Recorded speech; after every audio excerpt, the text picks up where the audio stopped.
They underestimated you. That was their first mistake. They thought silence meant stupidity.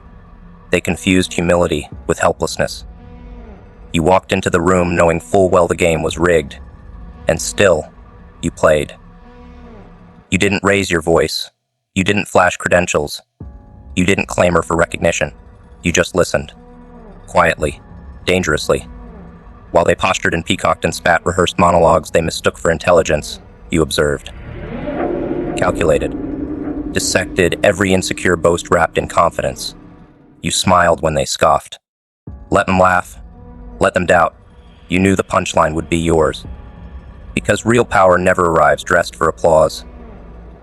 It arrives unannounced and exits with the crown in hand. And when it happened, it was surgical. You made one move. One. And the entire table realized they were sitting across from the executioner of their illusions. They didn't see it coming, because they never thought you were even playing. That's the brilliance of strategy. To let them believe you don't have one. To lull them into comfort with your silence. So when the sword comes, it feels like betrayal.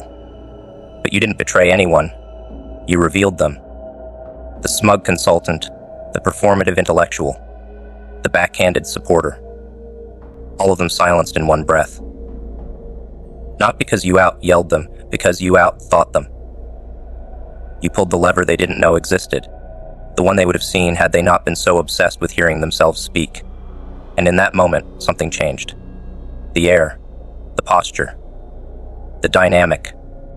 They leaned back, suddenly aware the quiet one had just flipped the entire game board. With elegance. That's what stung the most. Your grace. You didn't gloat. You didn't smirk. You didn't perform vengeance. You simply executed. Efficient. Polished. Unapologetically precise. And now the silence is different. It's not the silence of dismissal. It's the silence of regret. Embarrassment.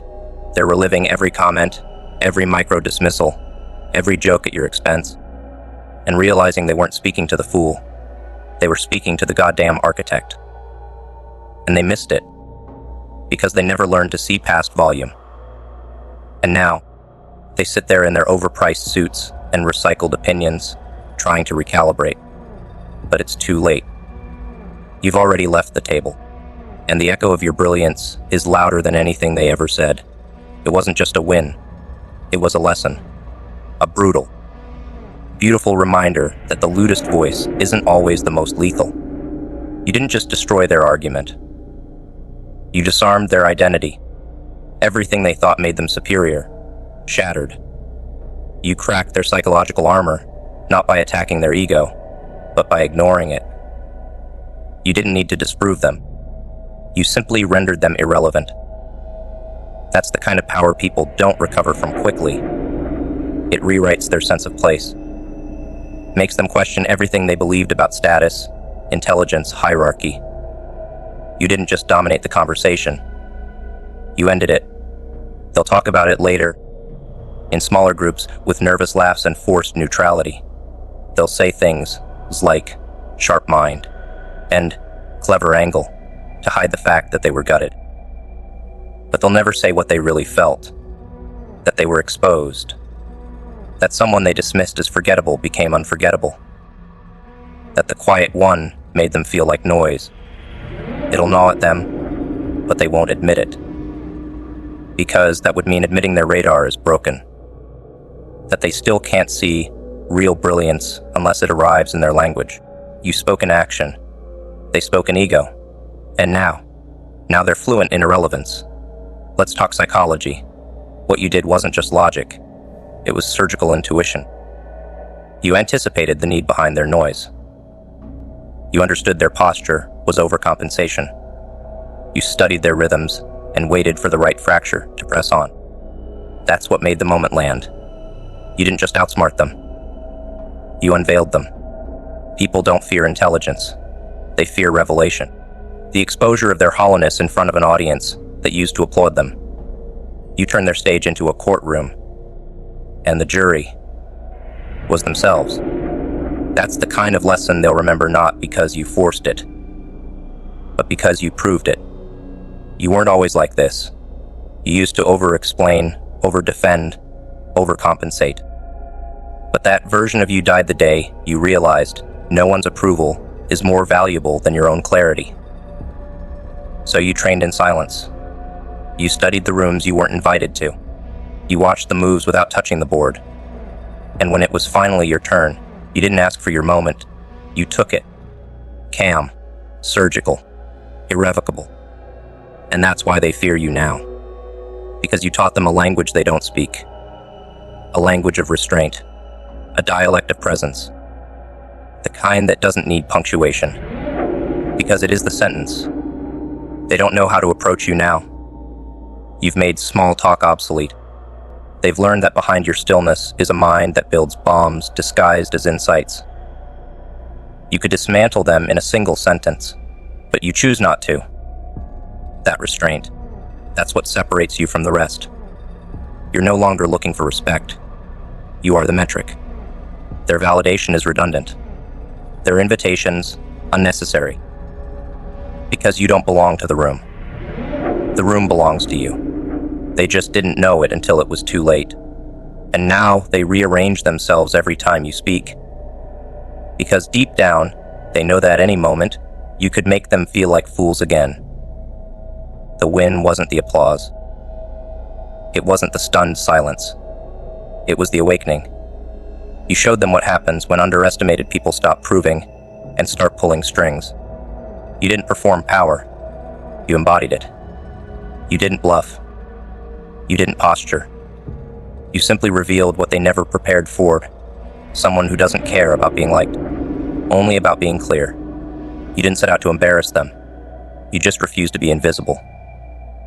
And that refusal, that's what made the moment legendary. So remember this. When they try again, and they will, let them forget. Let them doubt. Let them talk. Because you've already moved on. You've already shifted to the next level, while they're still trying to decipher the last one. Everyone at that table realized they were playing checkers in a room designed for chess. And the board was you. You spoke in action. They spoke in ego. And that's where the game split. You let your silence gather weight, while they let their words scatter meaning. Every room they entered became a stage. Every sentence a performance.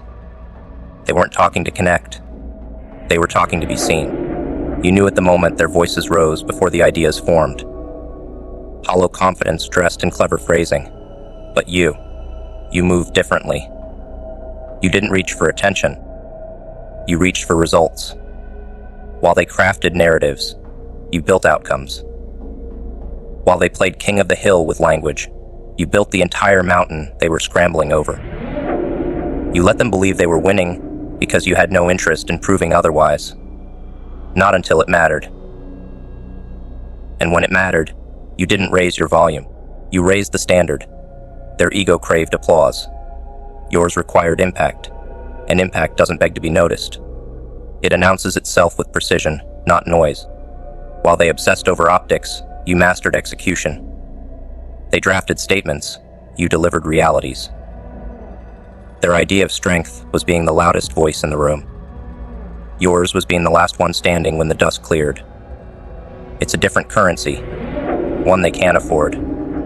Because ego thrives on external validation, action feeds on internal alignment. They needed the crowd. You needed the goal. That difference. It's why they spiral and you ascend. You don't fear being misunderstood, because your results speak clearer than their intentions ever could. They thought they were ahead, but that's what ego does. It inflates perception and shrinks self-awareness. They looked at your stillness and called it weakness, mistook your pause for doubt. But what you were doing was far more dangerous. You were measuring, studying their patterns, watching them leak insecurity through overcompensation. And when the moment came, you didn't attack. You delivered.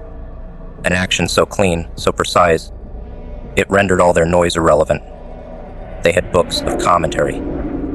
You had a single move. And it changed the weather in the room. Their ego made them believe they were the standard. That everyone else was playing catch up to their genius. But while they were performing, you were refining. While they were posturing, you were plotting. They dressed their ego in metaphors. You armed your silence with facts. When it came time to move, they brought adjectives. You brought effect. That's the fracture they couldn't predict. You didn't announce your strategy, you unfolded it. Not for praise, not for revenge, but because the truth never needed permission to dismantle what was built on falsehood. And that's the language they don't speak. Psychologically, ego is desperate to be fed. It needs recognition like lungs need air. So they talked more, louder, faster. But you didn't interrupt. You just became undeniable. You forced them to adjust their posture mid-sentence. They didn't finish their point, not because they forgot it, but because you outpaced it before they even landed. And when they tried to circle back, the room had already shifted. No one was listening anymore. You didn't need to disprove their point. You simply made it irrelevant. And irrelevance is the one outcome it never rehearses for. They couldn't read you. That was your weapon. Your silence became a cipher, and they kept decoding the wrong message. They thought you were too quiet, too slow, too passive.